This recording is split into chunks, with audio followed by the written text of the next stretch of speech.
মেসিকে টপকে শীর্ষে রোনালদো। আবারও বিশ্বের সবচেয়ে বেশি উপার্জনকারী ক্রীড়াবিদ হয়েছেন পর্তুগিজ সুপারস্টার ক্রিস্টিয়ানো রোনালদো।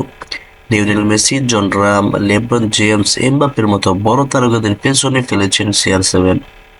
জনপ্রিয় ম্যাগাজিন ফোর্বসের মতে 2024 সালে রোনালদো আয় করেছেন 26 কোটি মার্কিন ডলার।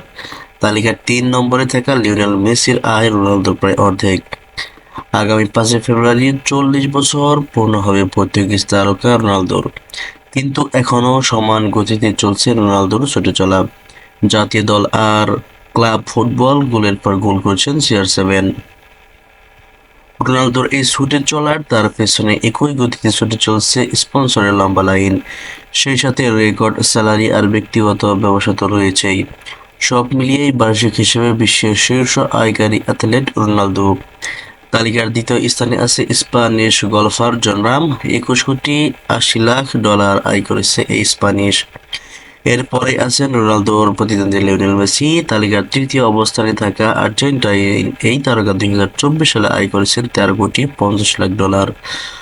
তালিকার পরের দুটি স্থান রয়েছে মার্কিন বাস্কেটবল তারকা লেব্রন জেমস ও রিয়াল মাদ্রিদের ফরাসি ফুটবলার কিলিয়ান এমবাপ্পে। তাদের দুজনের আয় যথাক্রমে 12 কোটি 80 লাখ ও 11 কোটি ডলার।